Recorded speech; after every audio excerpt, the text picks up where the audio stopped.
A volunteer? Volunteer workout, yeah. Yeah, there's a lot of energy. Guys wanted to come up and do something. As much as you try to give these guys some recovery time, like there's great anticipation for tomorrow, and kills a couple hours during the day, and guys can get a little bit of work in and get out of here. I assume you guys are still going through roster decisions. Yeah. Do you have anyone else extra here other than Anthony and Neo? No, that's the group. The group that was in Boston plus those two, are here, and obviously we've got to pare it down to 26 by tomorrow. I think it's around a 10 o'clock deadline. So there's always the debate. There's always the hard decisions at the end, and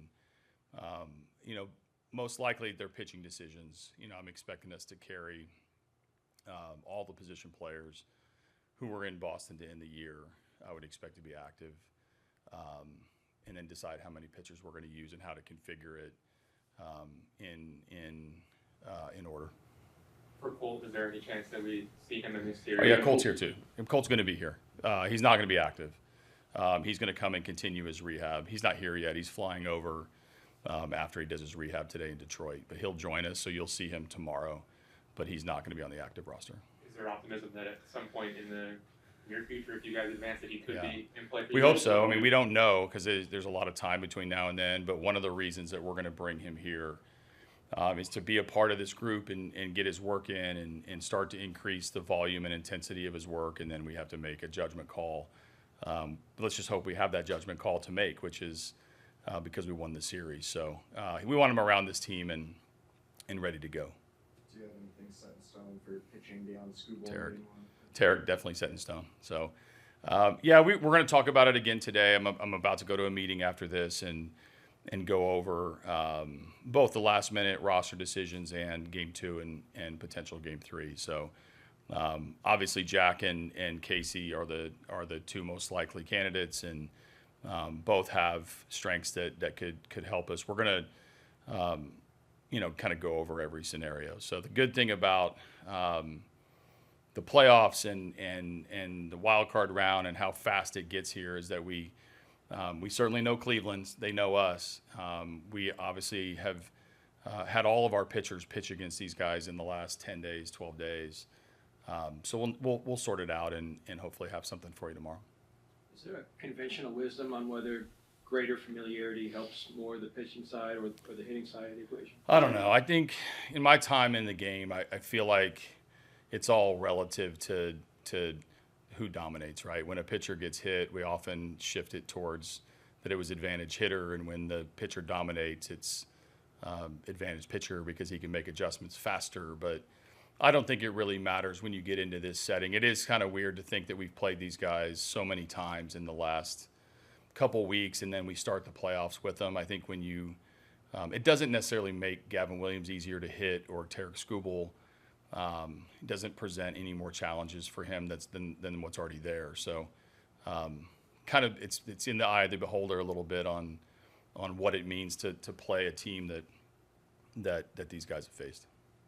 What is it about their style of play that makes them such a difficult matchup? Cleveland is they're super talented, and they are relentless with their approach. I mean, you can talk about on the pitching side, their approach is to pound the strike zone and continue to throw quality arms at you. Their starters have been going deep, which will be a question going into this series is how quickly can we put pressure on them to make decisions.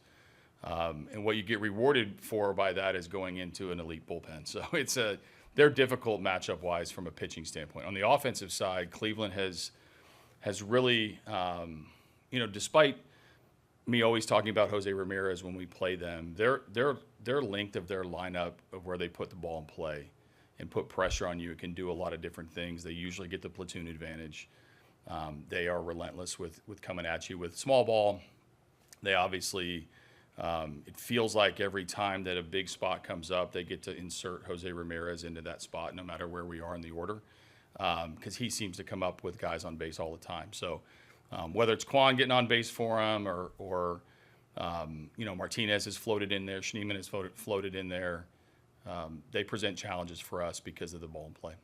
Where did your relationship with Stephen Vogt start, and perspective from you guys? Yeah, so I got to know Steven at the All-Star game in 2015. He was a active player. I was a invited coach, and I got a chance to spend a little bit of time with him. And over the years, you develop these baseball friendships, and from the other side, right? There's always the bro hug. There's always the common respect among catchers and ex-catchers. There's always this time to you seem to know people, even though if you haven't spent a ton of time with them. At the All-Star game, I got behind the scenes a little bit and got to talk to him and learn how his mind works. And at that point, you don't want to tell him, hey, you should retire because he's an all-star.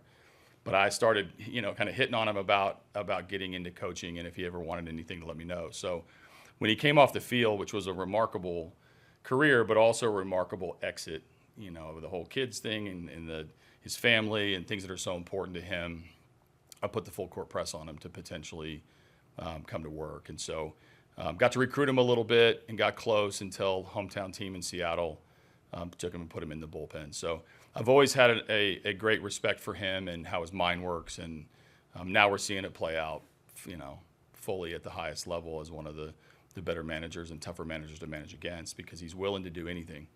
And that includes, using his gut on when he stays with his pitchers or using, the numbers to guide his framework of decision making. AJ, any worry with Skubal that this is his first start since what happened last Tuesday and it's at the same place? No, I think Tarik. Did an incredible job of switching to being a human that night. He went and visited him in the hospital and was able to connect with him and get some peace that he was going to be okay.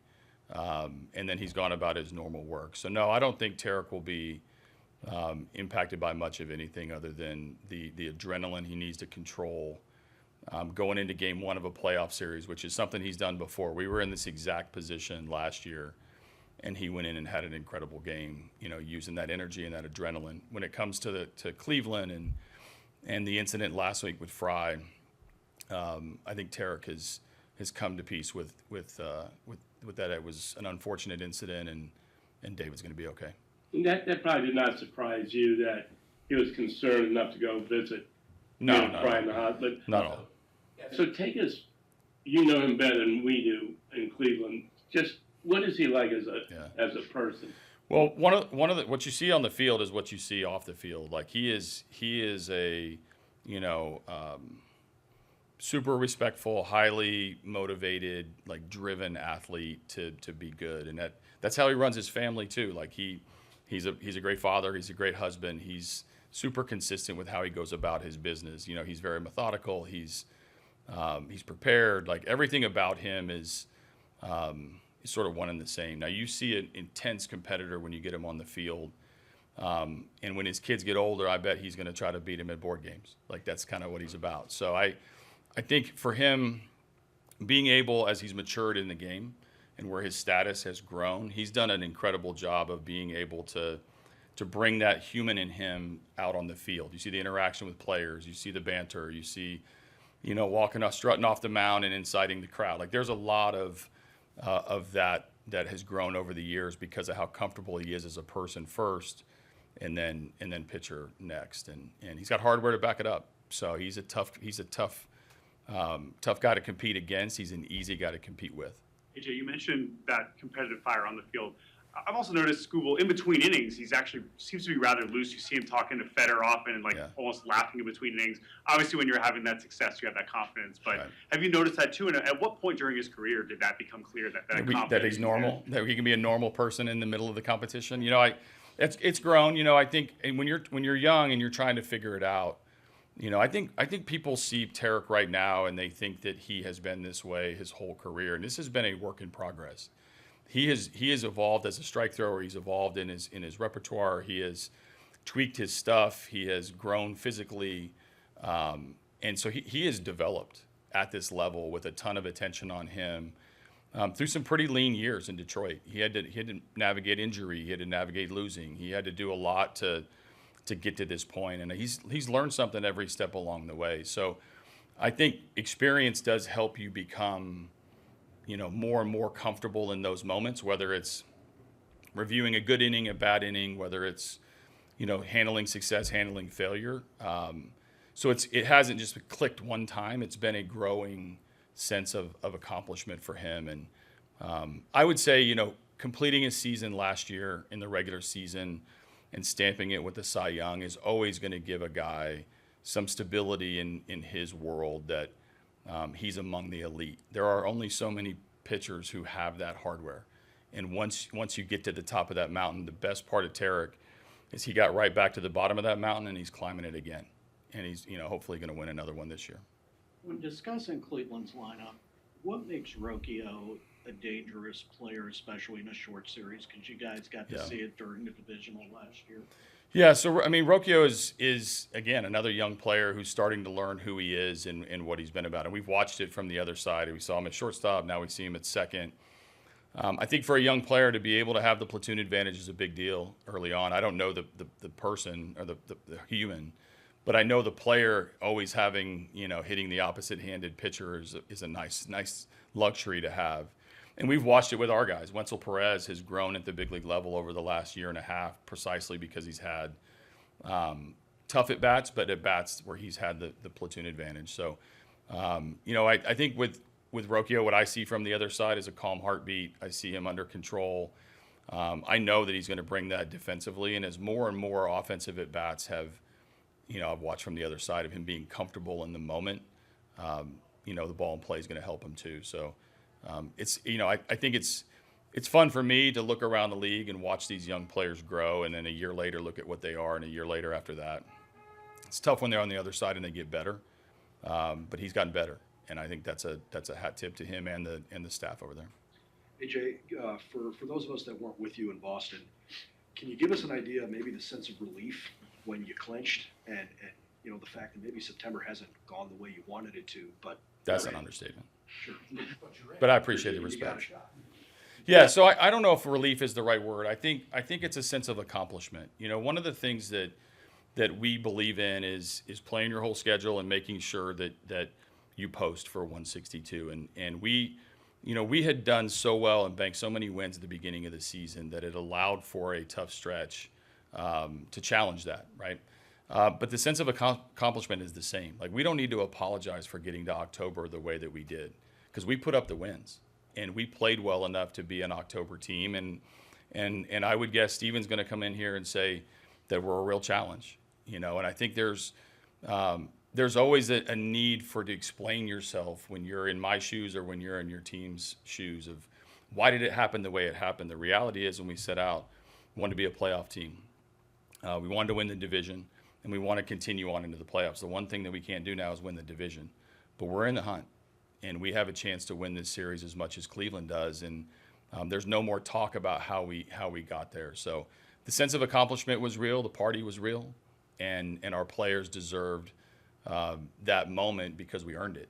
And that's always gonna stick with me about this team.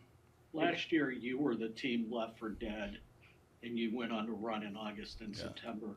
Just what was it like now viewing it from the other side and seeing another team do it, knowing you had that experience? No, we got to see it, firsthand last year. I mean, we went on that magical run that led us to the postseason, and we fed off of that for a long time. So we know, how they feel, given that parts of the roster were traded off. The conversations were around, playing out the season and into next year. Like, we went through all that. So, but none of that matters, and we know that. Like, we know when we walked into Houston last year as the feel-good story, and the attention was coming to us about how unique it was on our path to get there. We still had people we had to deal with on the other side, and we responded. So I want to congratulate him, because it's an incredible accomplishment to maintain that level of success for as long as you did. And then the superlative stop. Like, I'm done with them now, and now we're going to go one-on-one for a 3-game series, and whoever wins 2 gets to advance. AJ, you mentioned the growth of young players. At what point over the past year did you see Dylan Dingler as like, this guy could be an everyday catcher, from where he was at this point last season to now being I think it's more this year. We had Dylan up here last year. He didn't catch a playoff inning, But he was around it. He was part of the meetings. Jake Rogers took down every aspect of the catching position down the stretch and into October. And but Dylan's a great observer and he's a good learner. And then this year, when the opportunity opened up and Jake got hurt, a lot of our fate was in his ability to transition to being an everyday guy and handling the bulk of the catching and leading that pitching staff and contributing something on offense.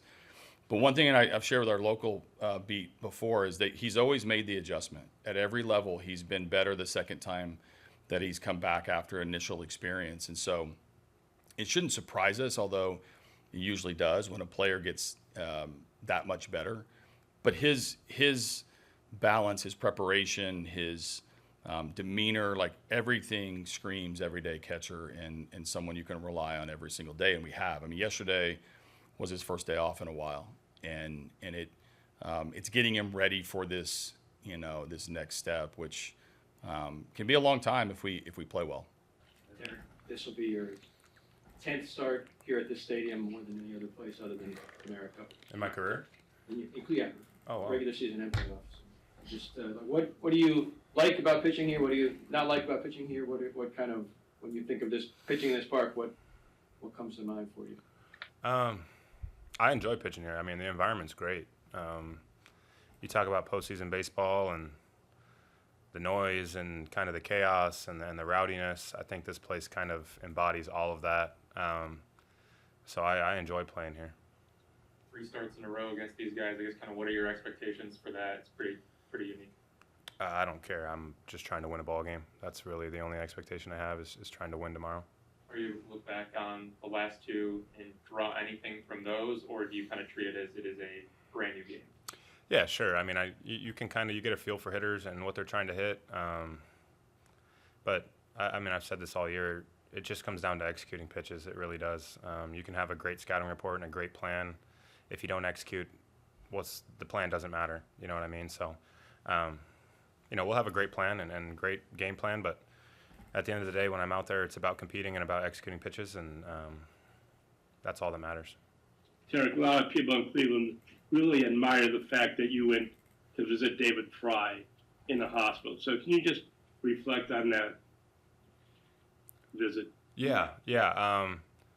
First off, very thankful for Voter to allow me to reach out and kind of understand what was going on with me mentally in that moment, and allowing me to go with them and kind of almost, I don't want to say impede, but I'm not on their team, and I know they're a tight-knit group, so it was special for me to be able to go and just see them and apologize. Obviously, I know it's part of the game, but stuff like that is scary, and that's real-life stuff, and people don't think of our sport as a contact or physical sport as you might think like the NFL, but stuff like that can happen, and it can be life-changing. Luckily, I think it's all been pretty positive for him. The only negative is, he can't play right now, and that's something that, I feel bad about. I obviously want, him playing.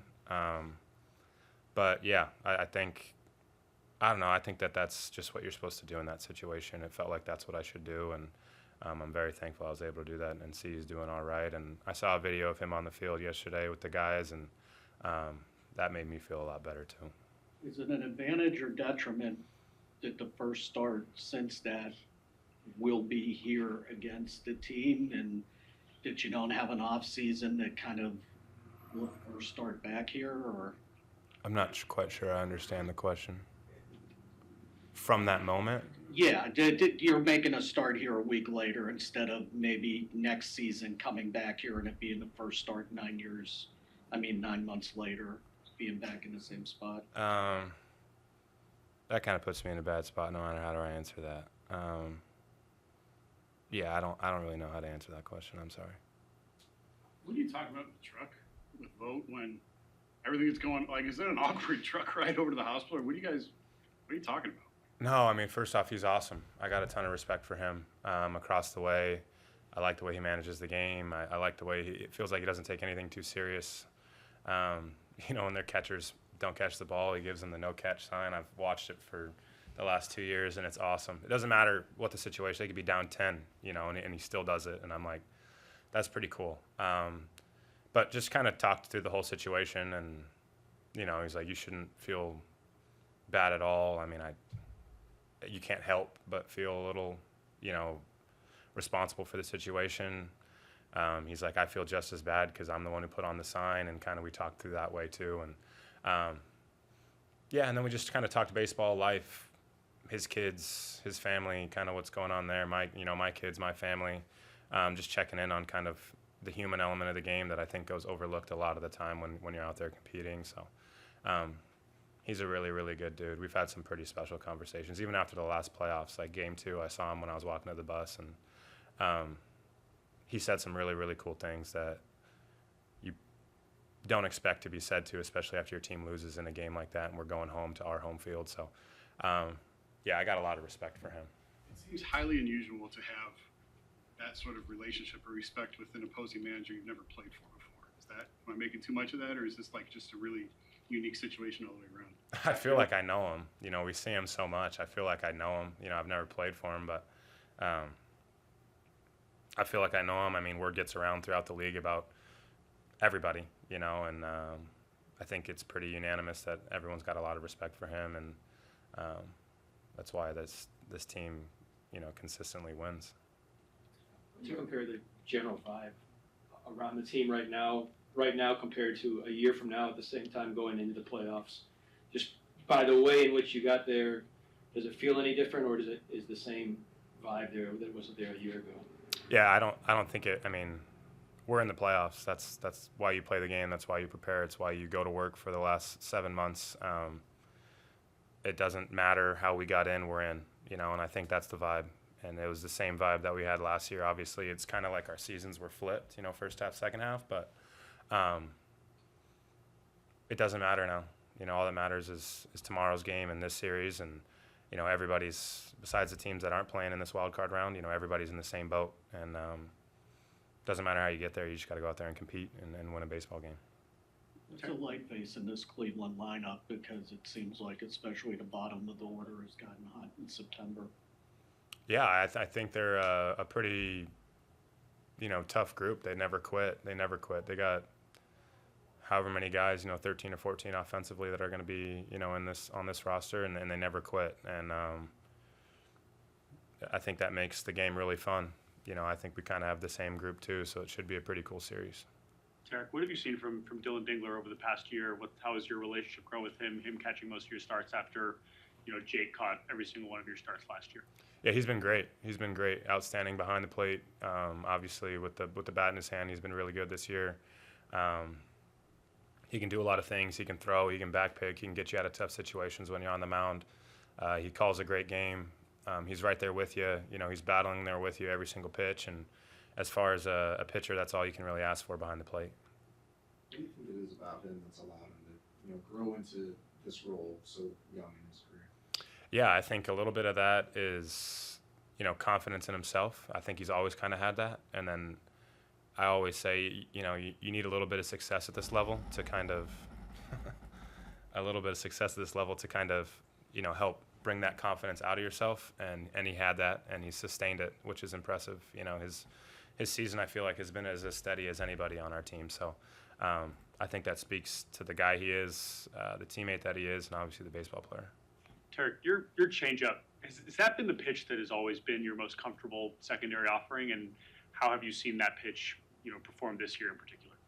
I think it's been pretty good. I'm pretty confident in that pitch. You know, I face a lot of right-handed bats, so I need something that goes to the left. When I came up, it kind of only had the ball that could go to the right.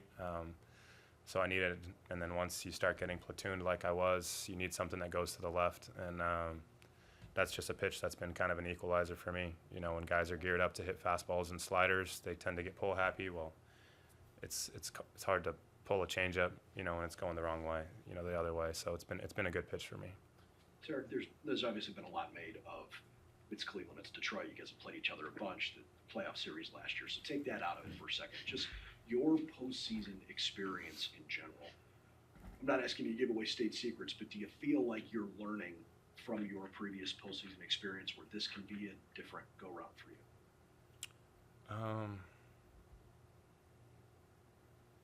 Yeah, I think every opportunity. I don't care if it's regular season or postseason. I think every start is an opportunity to learn. Good or bad, work on it and get better. And that's the same. The game is still the same game in the postseason. You still got to throw strikes. You still got to get ahead of guys, and you got to get to leverage and put guys away. The game stays the same. There's a ton to learn. Obviously, the atmospheres are a little bit different, but this is why you play. Is for these moments. This is really why you play. You prepare, and the regular season is fun, and there's Friday night crowds, but these crowds are different, and this is why you play the game. This is why you work hard, or this is why I work hard, is to go out there and be in these situations to even be able to be in the postseason. I think last year something that resonated with me a ton was, AJ was like, once you make one, you never want to miss another one, and that's something that I'm like, yeah, that's very true. I've never experienced postseason baseball before last year, and I don't ever want to miss it again. What did you guys see out of AJ over the past month when the losses started piling up and the noise around it got a little bit louder? Yeah, I think, the noise gets loud outside. The noise isn't very loud inside. I think we were the same group, obviously, just weren't winning games. And I haven't really thought about why or anything like that. I'm trying to prepare for tomorrow's game in this series, but yeah, we just weren't winning, and I don't really know what to put the finger on that or what to blame or whatever, but nor should anyone get blamed, to be honest. But yeah, we just weren't winning. So it's part of the game. I think he has been the same guy always, and that's something I've always respected, about him. It doesn't matter the situation. He's always the same guy. Building off of that, how hard is it to actually ignore outside noise? We live in a world where people are constantly on social media, and everybody's got an opinion. How hard is it to just block all that out? Yeah, I think with social media, first off, everyone's entitled to their own opinion, whatever those are. Yeah, I guess social media is a blessing and a curse. You see a lot of things, but you also get to connect with a lot of people that you probably wouldn't be able to through those, ways. But at the end of the day, I don't really care what anyone else says. I care about what my teammates say. I care about what my coaching staff say. I care about what my trainers say, and that's all that really matters. Everyone that wears the Old English D, that's the opinions that I value. I don't really value any other opinion about what anyone wants to write about. Tarik, you mentioned Vogt doing a good job kind of balancing the competitive edge and also not taking it too seriously. It seems like you do that during your starts in between innings with Chris Fetter. It seems like you're pretty loose. Has that always been the case for you? Is that something you've really, so can you talk about at what point you kind of felt comfortable joking after an inning, whether it went well or not well? Yeah, I think early in my career, I took everything way too seriously, and I was the headphone on guy and didn't talk to anyone on my start day because I thought that's what you were supposed to do. And not that that's wrong. I think everyone's kind of, everyone's unique, especially starters. But it just wasn't me. It wasn't me. And when I got hurt in 22, I didn't really know if I was enjoying the game as much as I should be. I'm living my dream, right? And I'm not enjoying it as much as I should be. So, I don't want people to think that I'm not locked in or I'm not out there competing, because I very much am. I'm a very high competitor. I've always been that way. I think the way I was raised with my family, I've always been that way. And I just probably wasn't enjoying the game as much as I should. And that's kind of what switched when I came back. And it kind of takes big life moments, as surgeries, which are unfortunate, but you can learn a lot from them and learn about yourself. And I just learned that I need to enjoy the game of baseball and just go play and be who I am and go out there and compete. But, this game is beautiful, so you need to enjoy it, whether it's going your way or whether it's not. Despite that, AJ said when your kids get older, you'll still beat them. He just told me that, which is true. Which is true, yeah. I don't... I want to get my boys in golf, and that's a selfish reason because I want to play golf with them, but I will never let them beat me until they can beat me. I don't care what tees they want to play for. It doesn't matter. But, yeah, I don't think my dad let me beat me in anything. My older brother's damn sure didn't, so, yeah. I agree with him. I don't know if that means I'm a bad dad or not, but whatever.